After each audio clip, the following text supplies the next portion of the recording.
kita memiliki anak yang sukses dan masuk ke dalam surga.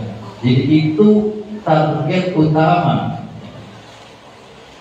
yang harus dipikirkan oleh wali murid, oleh wali santri, oleh kita semua.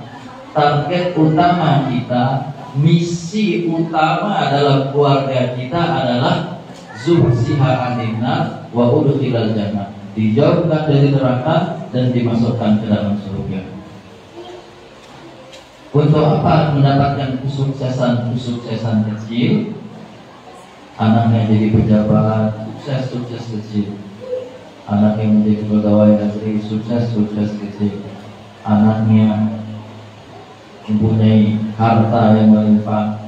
Tapi untuk apa kalau tidak mendapatkan fauzan azimah, sukses hakikat, sukses yang besar. Begitu pula, janganlah merendah diri tatkala jauh dari sukses kecil, tetapi dia berada di garis lurus menuju kesuksesan yang besar. Baik, sebagaimana permintaan panitia, mungkin saya akan bercerita tentang kesuksesan kecil yang alhamdulillah Allah berikan saya amanah untuk melewatinya. Tentu itu adalah ujian bagi saya. Itu adalah nikmat dan juga adalah amanat, artinya ujian bagi saya. Alhamdulillah Allah Subhanahu wa taala pilih saya sebagai putra sekadau yang bisa melanjutkan pendidikan sampai negeri Rasulullah SAW, kota Madinah Al-Munawwarah. Semua itu berawal daripada mimpi dan cita-cita. Sehingga saya sampaikan kepada ustaz-ustaz dan guru-guru di sini, tekankan kepada anak-anak untuk memiliki mimpi yang tinggi. Ibnu Qayyim rahimahullah mengatakan, himmatur rijal tahdimul jibal. Himmatur rijal tahdimul jibal. Cita-cita, mimpi, kesemangatan seseorang dengan yakin kepada Allah Subhanahu wa taala, tahdimul jibal, dapat menghancurkan meskipun sebuah gunung. Artinya yang nampak mustahil pun bisa dia lewati. Maka dalam pikiran saya waktu itu memang seperti sesuatu yang jauh ya. Kita adalah putra sekadau. Waktu itu orang tua tinggalnya di kampung Penepak. Mungkin Bapak tahu ya. Untuk jalan ke sana itu harus ke jalan rawat, masuk lagi ke SP2, kemudian lewat hutan, karet ya. Mau ke rumah itu kita harus nyebrang lagi pakai sampah. Tetapi saya memiliki keyakinan bahwa kesuksesan kecil itu adalah untuk mereka-mereka yang memiliki mimpi sungguh-sungguh dan keyakinan kepada Allah Subhanahu wa taala. Siapapun dia. Maka ketika saya kuliah bahasa Arab di Al-Imarat namanya, Al-Imarat itu di bawah Yayasan ASEAN Muslim Charity Foundation yang ada di Abu Dhabi ya biasanya. Selesai di situ saya masuk ke situ, langsung masuk ke semester 3, melewati ujian, tidak melewati 1 dan 2, langsung masuk ke 3. Kemudian ketika itu hanya 4 semester, artinya diploma D2 saja. Selesai dari situ 1 tahun, semester 3 dan 4 saja. Selesai dari situ saya berusaha mencari beasiswa untuk belajar ke luar negeri. Jadi ketika saya dulu belajar tahfizul Quran, itu sudah memiliki catatan target-target tahun segini saya kemana, tahun segini saya kemana, tahun ini. Alhamdulillah berkat doa orang tua, keluarga dan guru, satu persatu target itu saya dapat gapai, di antara belajar ke luar negeri. saya berangkat pertama ujian langsung ke Madinah. Itu semata-mata dari pertolongan Allah Subhanahu wa taala. Poinnya adalah saya tidak pernah berhenti berdoa. Ada satu hadis yang menjadi penyemangat saya tentang begitu dahsyatnya ya. Hadis disebutkan takdir tidak dapat dirubah kecuali dengan doa. Kata Rasulullah SAW.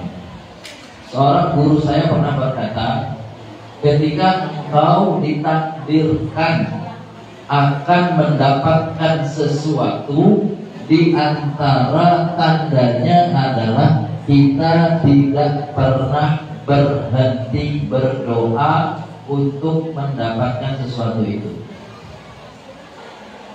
Itu saya dengar ketika saya masih SMP. Dan saya masukkan ke dalam hati saya bahwa saya memiliki sebuah doa yang Rasulullah SAW katakan, ad-du'a silahul mu'min. Riwayat lain, ad-du'a huwal ibadah. Bahwa itu senjata kita. Ada berjuta-juta keajaiban di balik doa. Saya hanya modalnya doa.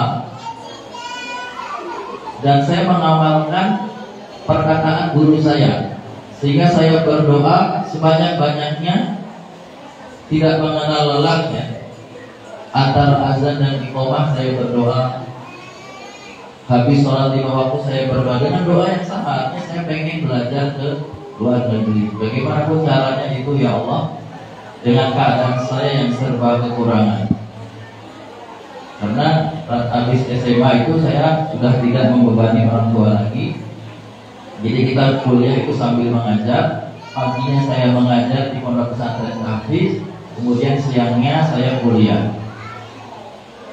Dengan serba kekurangan, alhamdulillah Allah antarkan kepada saya hamba Allah Subhanahu wa taala. Dia tahu bahwa saya akan berangkat pengen ke Madinah. Dia panggil saya, kemudian dia berikan saya biaya untuk membuat paspor. Setelah saya punya paspor, dia suruh saya daftar untuk kuliah di Madinah. Untuk daftar, karena daftar sekarang cukup dengan daftar online. Kemudian tidak berapa lama kemudian beliau panggil saya dan saya disiapkan visa untuk berangkat umroh. Itu umroh yang pertama kali lebih kurang tahun 2013. Beliau adalah seorang dermawan, hafizahullah ta'ala. Ujian saya yang pertama di Madinah, langsung berangkat ke Madinah dengan modal doa. Adapun hamba yang Allah kirimkan itu adalah wasilah saja. Jazakumullahu khairan, khairul jazaa. Saya ujian di sana, langsung ujian di sana lebih kurang tahun 2013. Berangkat umrah, ujian langsung ke kampusnya. 2014 karena menunggunya setahun. Jadi setelah daftar di Madinah itu tidak langsung diterima, kita menunggu sampai setahun. Ketika turun nama-nama yang diterima di Madinah, qadarullah nama saya tidak ada.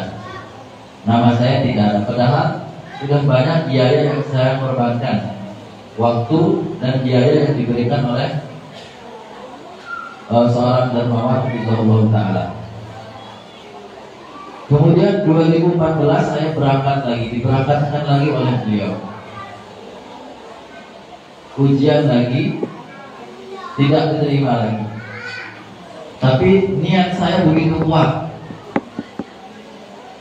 Sampai saat itu saya masih yakin saya pengen kuliah, karena saya sering berdoa dan Allah Maha mendengar dengan doa. Jadi jangan pernah Bapak Ibu meremehkan sebuah doa. Setelah kita berdoa, pertama doa, usaha, baik sangka, husnuzon kepada Allah. Yang terakhir, sabar menunggu terkabulnya doa.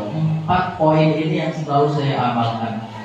Pertama doa, maksimal mungkin. Apapun hajat kita, apapun keinginan kita, pertama doa, semaksimal mungkin. Nangis-nangis, malam hari nangis, doa menangis-nangis, pokoknya habis-habisan. Kemudian yang kedua, usaha. Setelah kita doa, buktikan keinginan kita dengan usaha. Kemudian yang ketiga, baik sangka sama Allah. Karena salah satu tanda bahwa doa tidak dikabulkan adalah istighfar di doa, tergesa-gesa dalam doa. Apa itu? Seseorang berkata, saya telah berdoa tapi kok Allah belum mengabulkan doa saya. Itu tanda doa tidak dikabulkan. Artinya dia tergesa-gesa dalam berdoa. Yang keempat adalah baik sangka sama Allah. Yang ketiga baik sangka. Yang keempat sabar menunggu terkabulnya doa.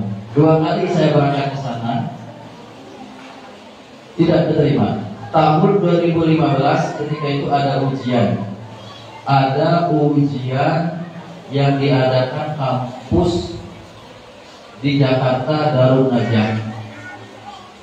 Ujiannya lebih kurang 3 minggu, dihadiri ratusan peserta untuk Pulau Jawa, di Jakarta dan di Lontong.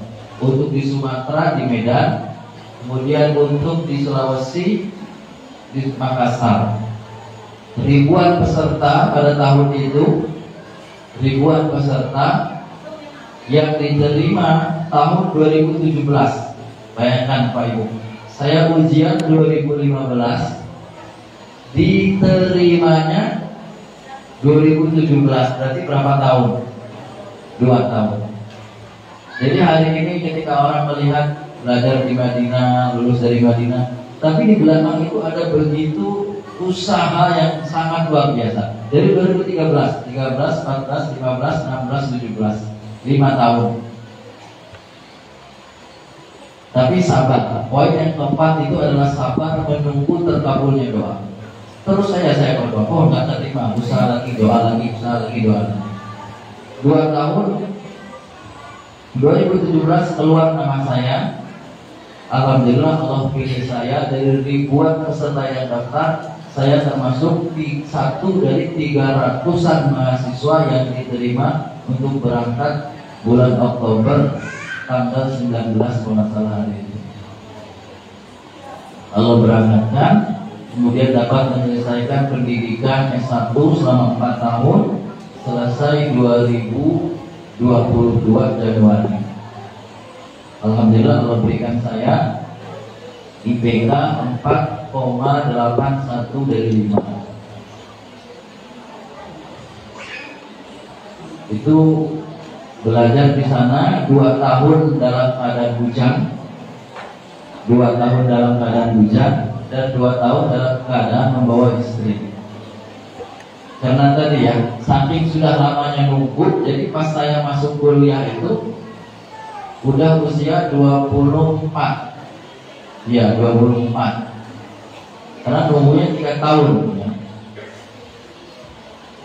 2 tahun hujan, 2 tahun saya membawa keluarga, berkeluarga, kemudian istri saya bawa ke Madinah. Kemudian putra saya yang pertama alhamdulillah lahir di sana 2020 ketika musim corona. Kemudian setelah itu saya mendaftar untuk pasca sarjana. 2 kali daftar. Yang pertama tidak terima, kemudian ada namanya program diploma ali, masih dalam pasca sarjana.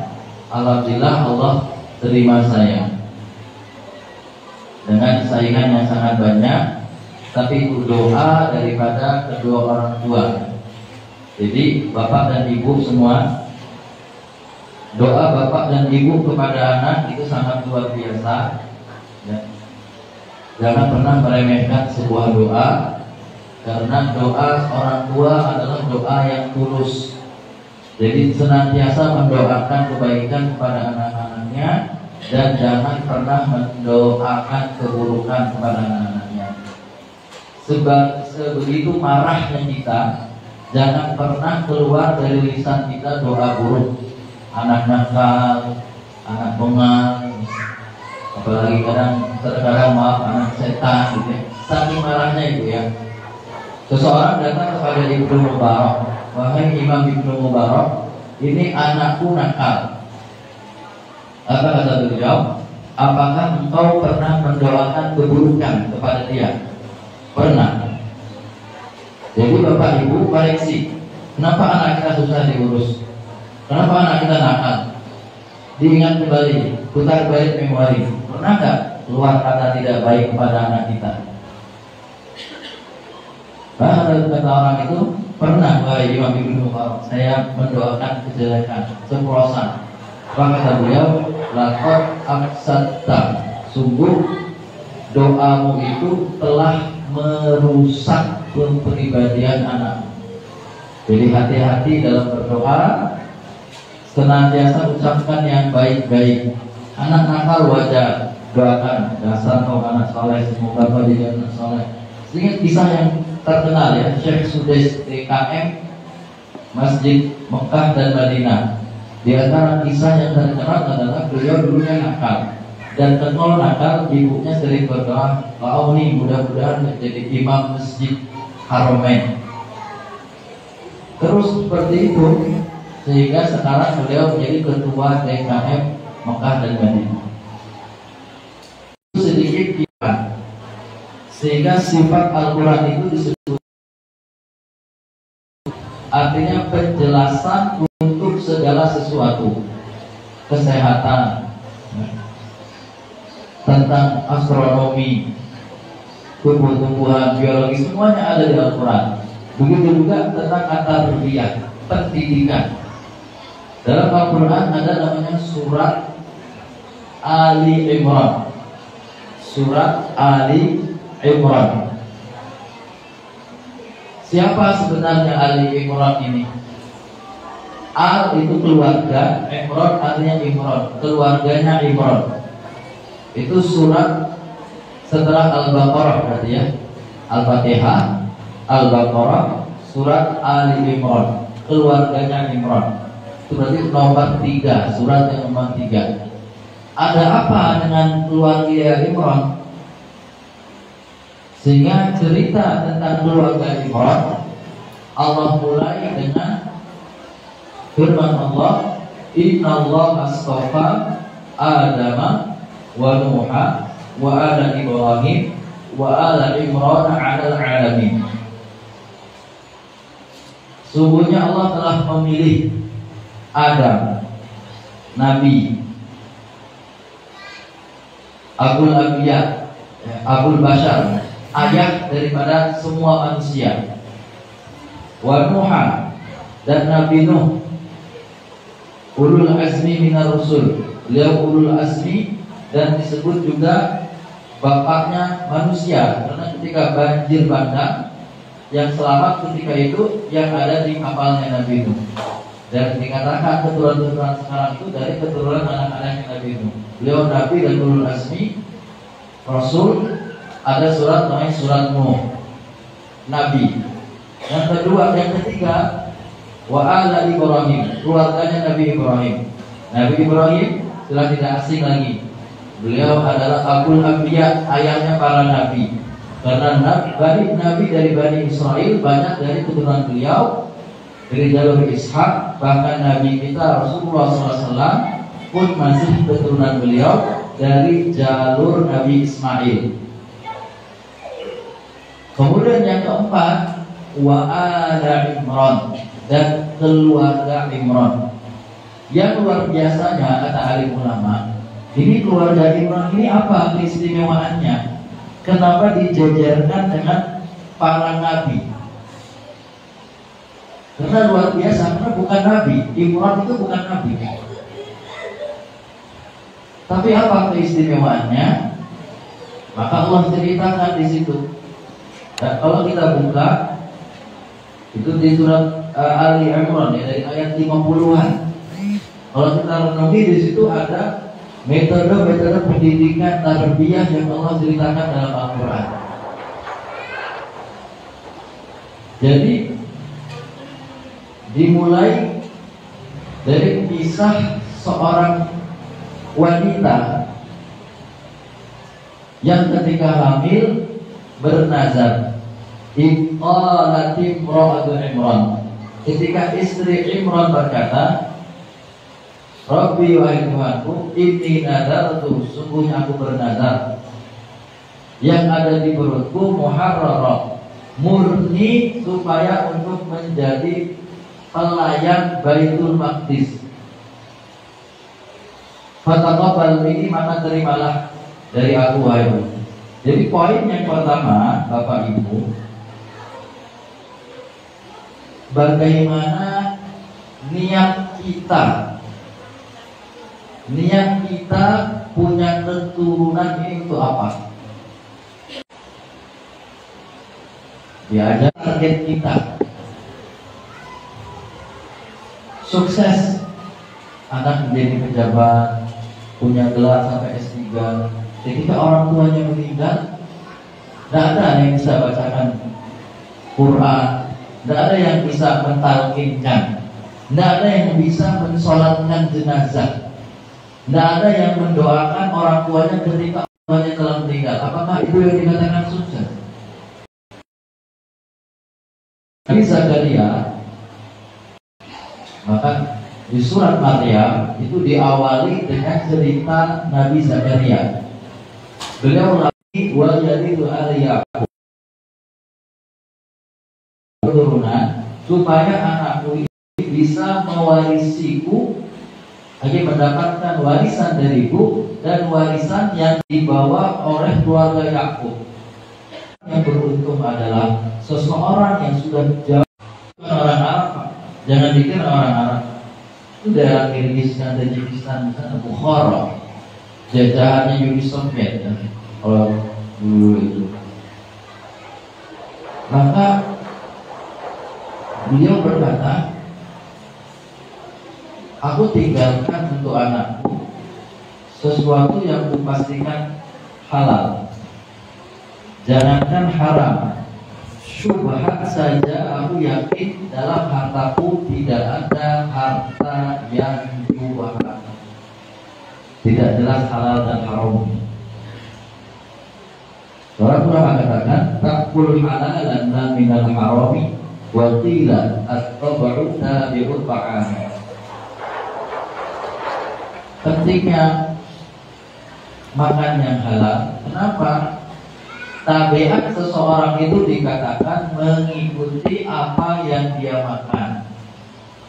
Seseorang yang makan makanan yang haram, maka kata Imam Al-Haddad mengatakan dia akan mudah melakukan kemaksiatan sya'a am-aba, baik dia mau ataupun tidak. Artinya makanan yang haram yang tumbuh di tubuh kita tanpa kita kehendaki pun, ia akan mengatur gerak tubuh kita untuk melaksanakan perkara-perkara yang haram.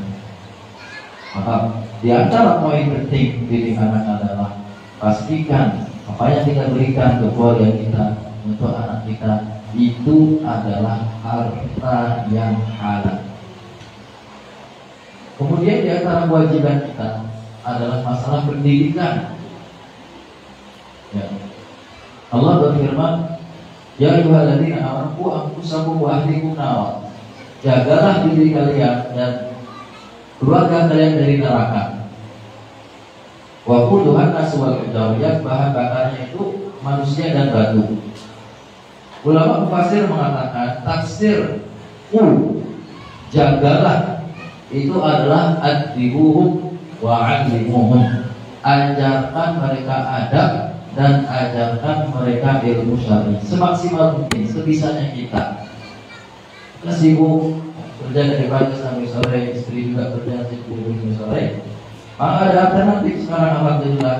Banyak pondok pesantren, banyak sekolah-sekolah Islam terpadu. Di antaranya itu Bapak dan Ibu semua datang ke sini karena menitipkan bagaimana guru-guru di sini bisa menjadi pembimbing, pendidik, pengganti kita. Maka itu adalah sebuah usaha bagaimana menggugurkan kewajiban kita. Demi Allah, Bapak Ibu, kita akan ditanya di akhirat nanti. Sehingga yauma yafirul mar'u min akhi wa ummihi wa abi wa sahibati wa bani. Orang itu akan lari dari anak istrinya. Ya, sampai 36. Merumus mendidik anak dari Al-Imran yang pertama adalah niat. Yang pertama adalah niat dan tunaikan pendidikan anak semaksimal mungkin semampunya kita. Di antaranya adalah dengan pendidikan anak di sekolah-sekolah yang jelas pendidikannya. Kemudian ayat berikutnya, fataqabbalaha rabbuha biqabulin hasanin wa anbataha nabatan hasanan.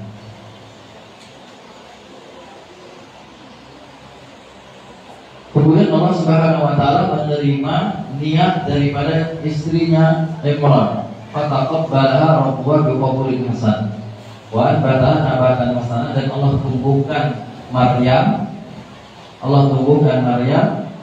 dalam keadaan baik. Jadi di ayat ini, bagaimana agar amal kita, pendidikan kita diterima? Dua. Yang pertama memiliki ilmu, yang kedua ikhlas dalam mendidik anak. Memiliki ilmu cara mendidik anak, insya Allah akan difasilitasi dengan yayasan gitu ya, tentang ilmu bagaimana cara mendidik anak. Kemudian yang kedua ikhlas dalam mendidik anak, karena Allah Ta'ala apa yang kita keluarkan, apa yang kita infakkan, itu semuanya akan menjadi pahala.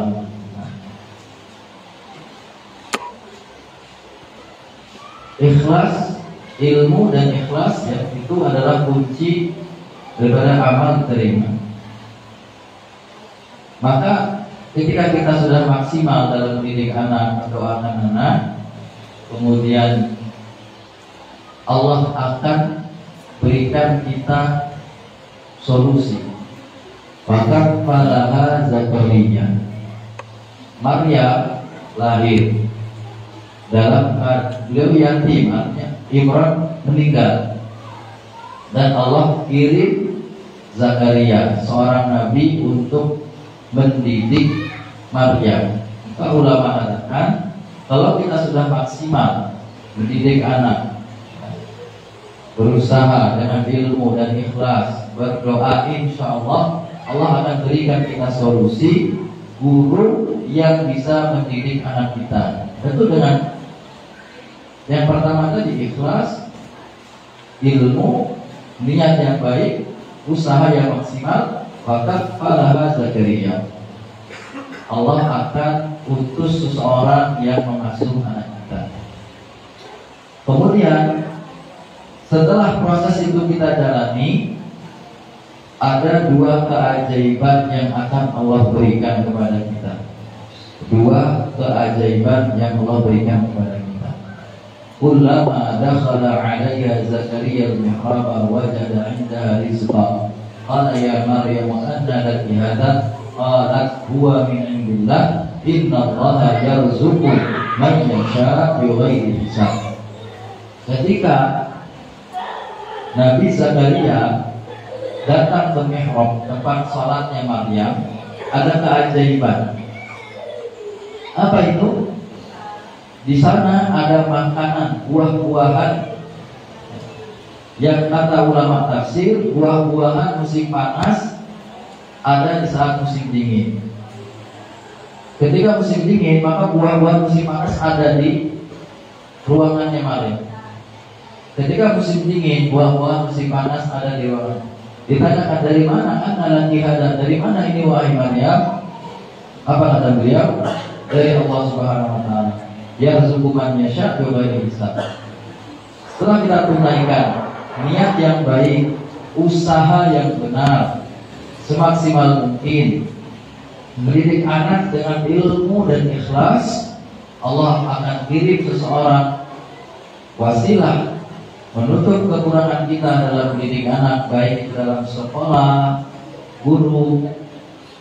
Maka Allah akan berikan berbagai macam keajaiban kepada anak kita. Anak kita berangkat ke luar negeri, melanjutkan pendidikan, semua dengan biaya dari Allah Subhanahu wa taala. Dan dua dua keajaiban yang Allah berikan kepada anak kita, dan yang kedua keajaiban yang Allah berikan kepada guru yang mengajari anak kita. Maka ulama mengatakan dalam ayat tersebut Nabi Zakaria berdoa di mihrab, tempat di mana Maryam beribadah. Hunalika da'a Zakaria rabbah qala rabbi habli min ladunka dzurriyyatan thayyibah innaka sami'ud du'a. Maka berdoa, ya Allah, berikanlah aku anak keturunan yang malaikatu wa huwa qa'imun yusalli fil mihrab ya Zakaria inna nubasyyiruka bi ghulamin ismuhu Yahya. Maka diberikan kabar gembira, Zakaria akan memiliki anak yang namanya Yahya. Bapak, ibu semua, guru, ketika kita murid, sama saya sebagai seorang guru itu merasakan ya bagaimana penatnya mengurusnya kan anak orang lain ya. Anak sendiri pun kita sudah pusing gitu ya. Apalagi hari-hari di pondok pesantren 24 jam mereka di situ, kita ngurus makannya, ngurus tidurnya, ngurus bangun tidur. Nah, semua kita ngurus 24 jam. Tetapi ada kabar gembira bagi seseorang yang mendidik, seseorang guru yang mendidik anak orang lain, akan Allah berikan keajaiban-keajaiban. Maka terus korbankan diri waktu kita untuk mendidik anak, membiayai anak. Insya Allah Allah akan berikan berbagai macam keajaiban kepada kita, pertolongan-pertolongan dan bantuan-bantuan kepada kita. Hadirin yang dimuliakan Allah Subhanahu wa taala. Kemudian poin terakhir,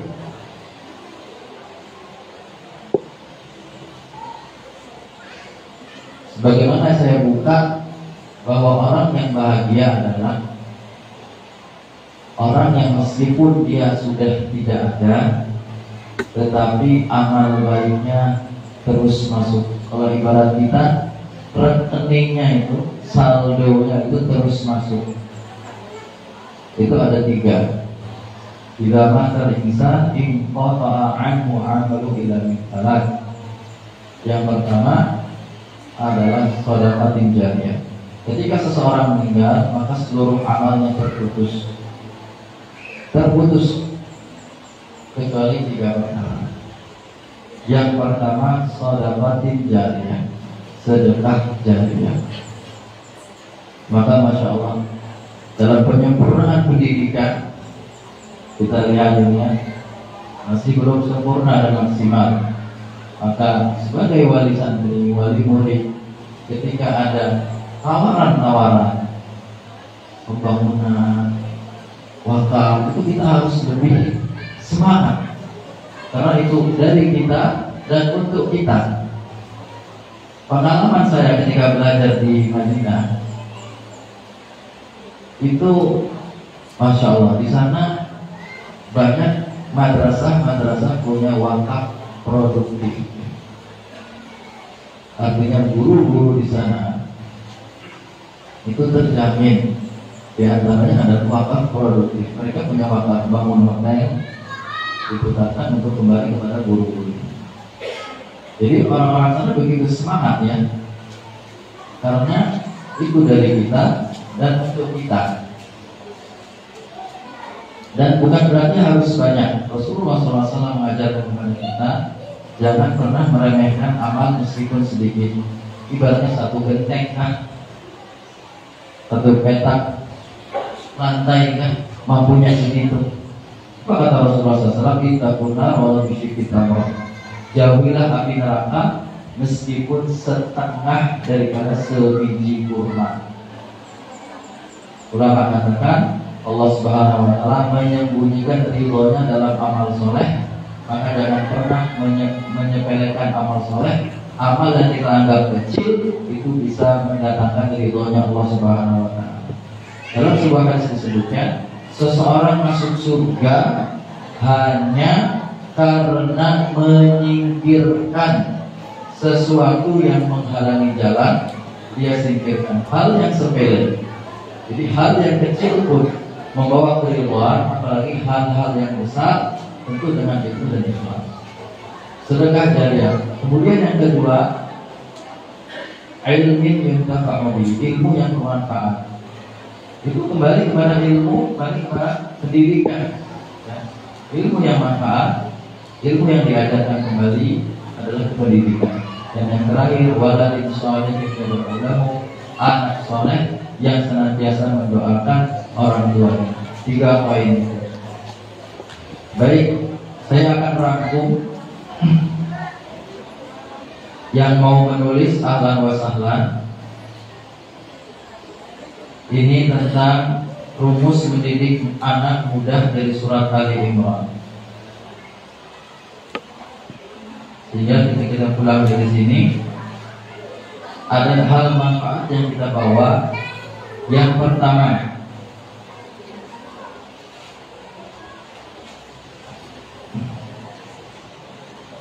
ayat 35 dan 36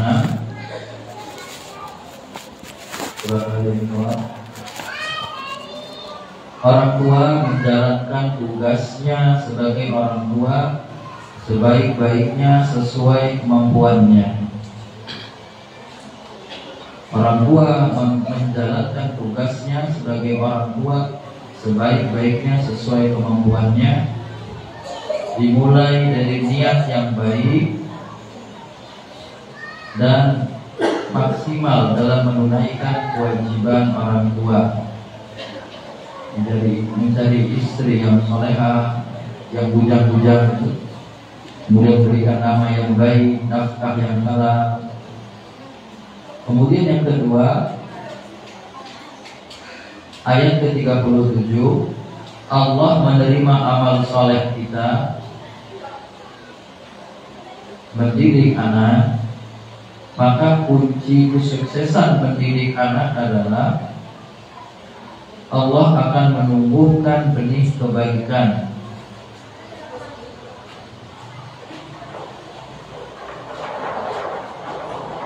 Syarat diterimanya amal dengan ilmu dan ikhlas.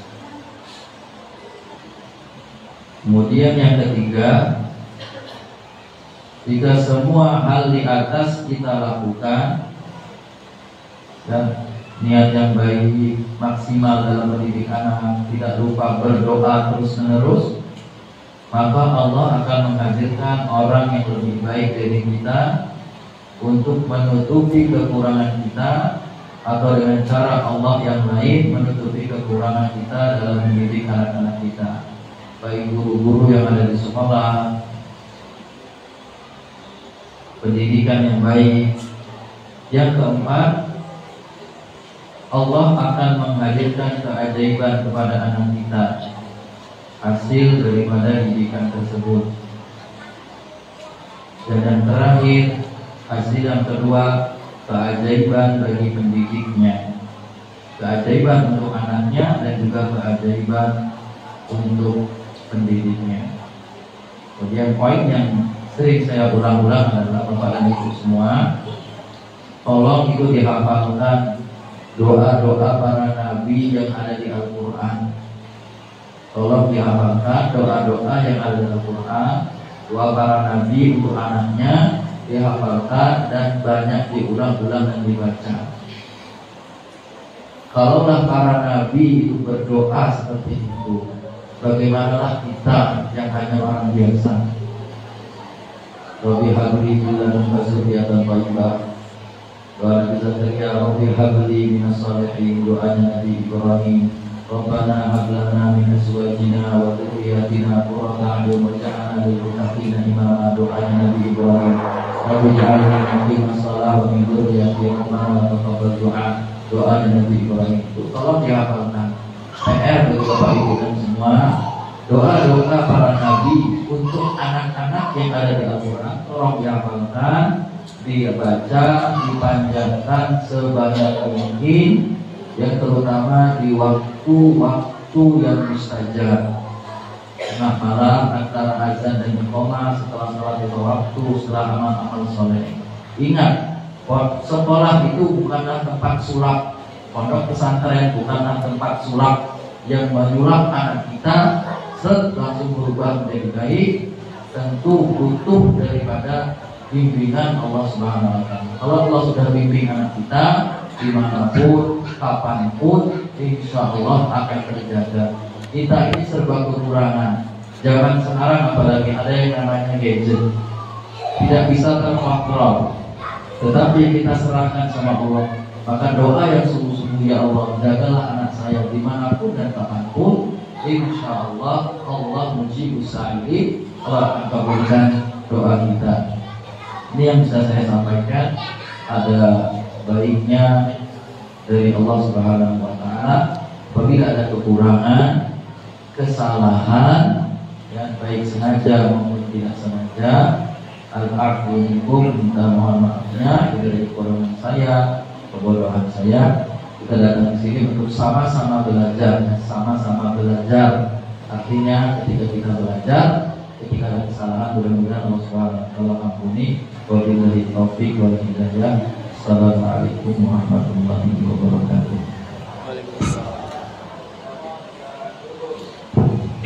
Alhamdulillah, pada Ustaz yang telah memberikan ilmunya kepada kita semua, ya, dari hakikat sukses, kemudian trik-trik dalam mendidik anak dan lain sebagainya. Banyak yang telah kita dapatkan pada pagi hari ini. Mudah-mudahan ini menjadi bekal kita dalam mendidik putra putri kita di khususnya di TK kita sampai SMPT, dan mudah-mudahan bisa melanjutkan ke tingkat yang lebih tinggi pendidikannya. Baik Bapak Ibu sekalian, sebelum kita akhiri, mungkin dari Bapak Ibu yang ingin bertanya terkait dengan dalam mendidik anak lebih dalam, atau mungkin ada permasalahan-permasalahan yang membutuhkan solusi dari Ustadz, ya, kami persilakan.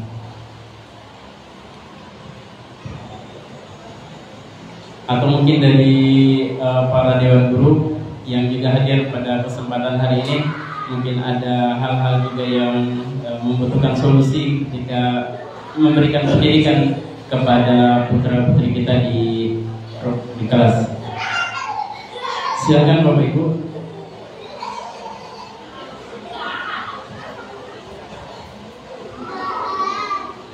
Ada dari pengurus KWNJ mungkin. Sebelum Ustaz meninggalkan ruangan ini, dan kita masih diberikan kesempatan untuk bertatap muka dengan Ustaz, ya, kami persilakan. Ada? Nampaknya alhamdulillah sudah kita dapatkan semua, yang mudah-mudahan bisa menjadi pengetahuan untuk kita sebagai orang tua siswa. Baik, kalau tidak ada medan ini? Nggak ada?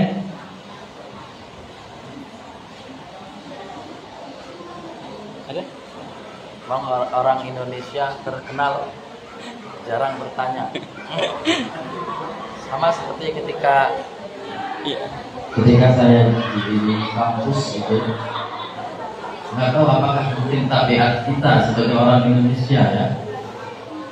Jadi sampai dosen itu pernah mengatakan orang Indonesia itu suaranya nggak kedengaran kecuali pas absen saja.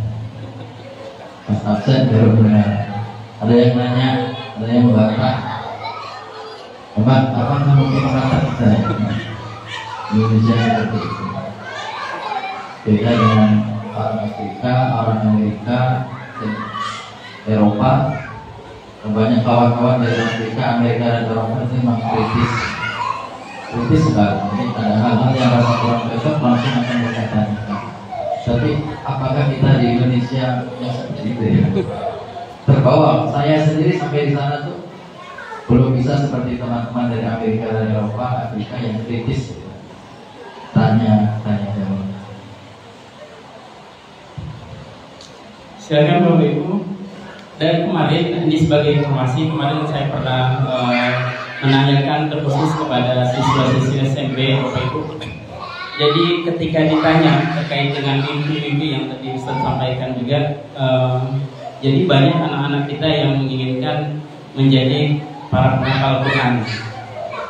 Nah, mungkin ada kiat-kiat khusus dari orang tua Ustadz sendiri gitu ya, sehingga bisa mengantarkan menuju ke Madinah Ustadz.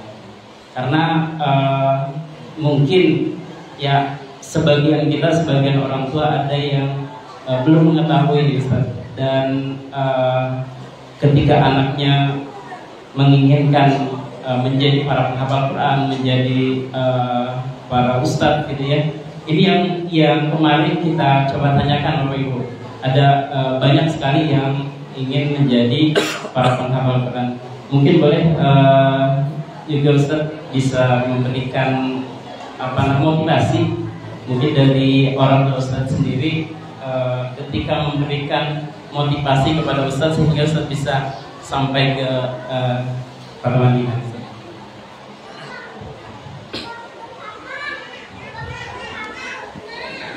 Yang sering saya dengar dari orang tua saya adalah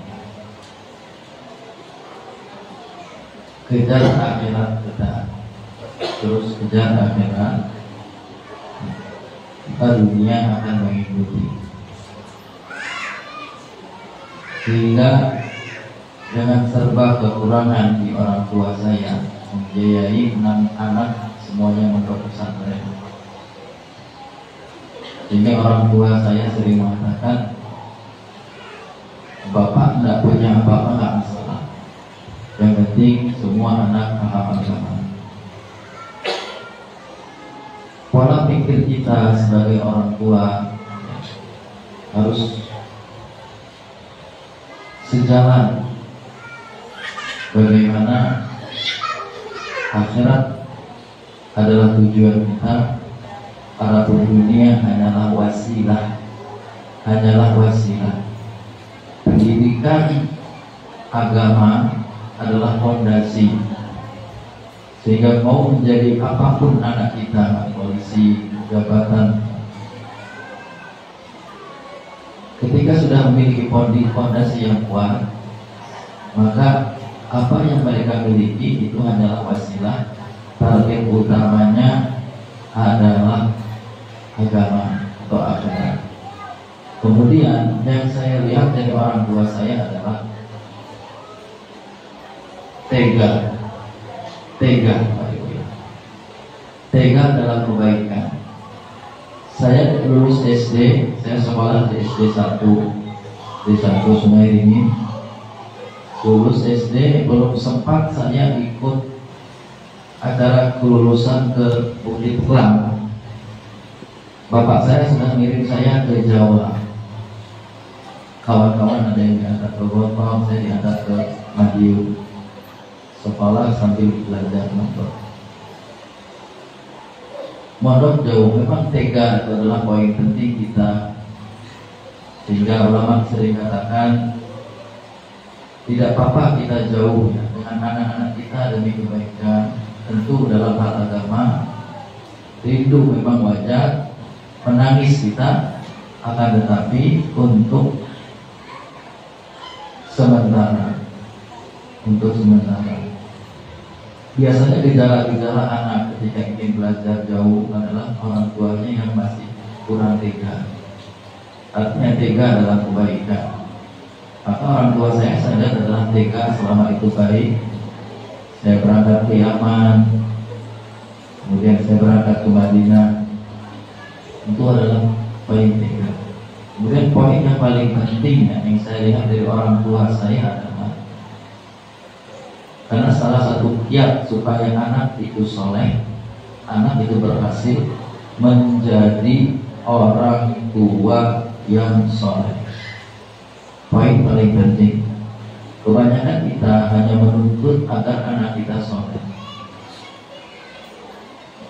Bagaimana orang tua yang soleh? adalah poin penting agar anak menjadi soleh. Sholat di waktu. Saya lihat ibu saya itu sering puasa sunnah. Biasa setiap malam ya, jam 2, jam 3 sudah bangun, sedekah, rajin sedekah kepada orang. Mungkin karena amalan orang tua itulah Allah Subhanahu wa Ta'ala mengantarkan saya dari satu keajaiban ke keajaiban yang lain. Bapak Ibu sekalian, jadilah orang tua yang soleh, jadilah ayah yang soleh, ibu yang solehah. Insya Allah Allah akan berikan kita anak yang soleh. Dalam surat Al-Kahfi, Amal jidaru fakana li ghulamaini yatimaini fil madinah wa kana tahtahu kanzun lahuma fa arada rabbuka an yablugha ashuddahu wa yastakhdimu rahmatan rabbika. Yang sebelumnya wa kana abuhuma shalihan. Rahasianya Allah utus Nabi Musa dan Khidir untuk memperbaiki tembok yang sudah runtuh, padahal mereka tidak menjamu Nabi Musa dan Khidir. Apa kata Nabi Khidir? Saya bantu mereka anak yatim ini, wa kana abuhuma sholihah, karena orang tuanya soleh. Sehingga Allah kirimkan Nabi Musa dan Nabi Khidir untuk membantu dua anak yatim ini karena kesolehan kedua orang tua. Jadi keberkahan kesolehan kita itu Bapak Ibu akan berdampak baik kepada anak-anak kita. Tidak cukup hanya pesantrenkan anak, maka sebagai orang tua berharap anaknya soleh, jaga sholat berjamaahnya, sholat lima waktunya, ibunya juga jaga waktu amal soleh. Kalau bisa puasa sunnah minimalnya sebulan 3 hari, sehari sebulan 3 hari ya, dalam ayam bid atau Senin dan Kamis atau hari-hari pilihan seperti kemarin Asyura dan yang lainnya.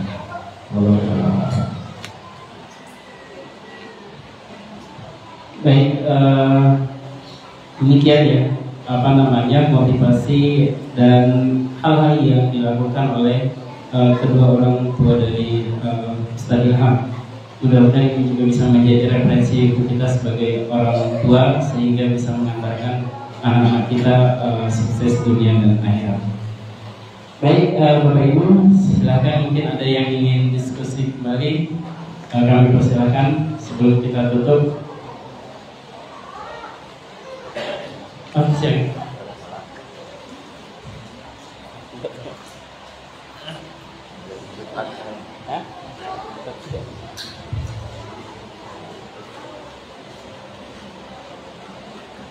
Dari Kamis Medis. Assalamualaikum warahmatullahi wabarakatuh. Waalaikumsalam. Terima kasih atas waktu diberikan kesempatan pada saya untuk bertanya. Ini saya ingin bertanya Ustaz. Saya memiliki 3 orang anak dan yang membuat saya sedikit kadang-kadang merasa sulit untuk mendidiknya karena jarak mereka dekat. Anak saya nomor 2 dan nomor 3 itu perbandingannya hanya setahun. Nah, di sini anak nomor 2 saya yang di samping saya untuk mengaji atau sholat itu sangat antusias tanpa saya harus menyuruh atau ngomel atau meminta, dia melaksanakan. Sementara anak saya yang satunya itu sedikit bertolak belakang dengan kakaknya. Jadi kadang saya untuk mengajak dia ke hal kebaikan, mengaji atau gimana, kadang saya lebih sering memberikan hadiah. Apakah itu berdampak positif ke depannya? Karena saya takut dia ingin mengerjakan sesuatu karena ada hal yang diinginkannya. Terima kasih Ustaz. Assalamualaikum warahmatullahi wabarakatuh. Waalaikumsalam. Bapak Ibu ada lagi?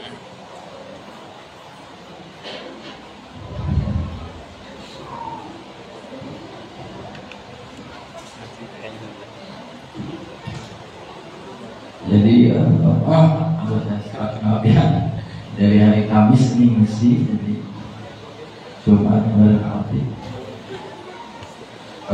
pemberian hadiah gitu ya, fokus kepada pemberian hadiah. Jadi, metode ini sudah banyak dikerjakan oleh kawan-kawan kita ya. Dalam bahasa penyampaiannya saja, Bu, bahasa penyampaiannya saja itu bukan misalnya kamu sholat nanti dikasih hadiah, bukan begitu ya. Kamu sholat nanti dikasih hadiah, sehingga dia untuk melakukan pekerjaan dia akan mengharapkan. Bahasanya adalah kamu mau hadiah ini, kamu mau hadiah ini, jaga sholat. Beda nggak? Beda. Yang pertama kita mengajarkan kepada anak untuk melakukan sesuatu harus ada imbangan. Tapi yang kedua, untuk mendapatkan sesuatu harus berusaha. Dipahami? Anak mau ngaji, mau hadiah ini, usaha ngaji kayak kakak kamu. Hadiah yang dia suka, hadiah yang dia senang. Itulah anak itu memang berbeda-beda. Karena apa disebutnya fitnah. Anak, harta adalah fitnah, artinya ujian bagi kita. Dari 6 orang anak, tidak semuanya sama sifatnya. Tentu setiap anak memiliki kelebihan masing-masing dan tindakan membanding-bandingkan anak satu sama lainnya. Setiap anak memiliki kelebihan masing-masing. Yang fokus kepada hadiah tadi, ajarkan anak kita untuk usaha. Artinya akan tertanam pada dia usaha. Mau ini usaha, bukan kalau kamu sholat tidak berhadiah. Itu membiasakan anak mendapatkan imbalan dari setiap melakukan pekerjaan. Mau belanja, suruh belanja akan minta uang. Tapi biasakan kamu mau hadiah ini, usaha dulu. Mungkin itu dari saya.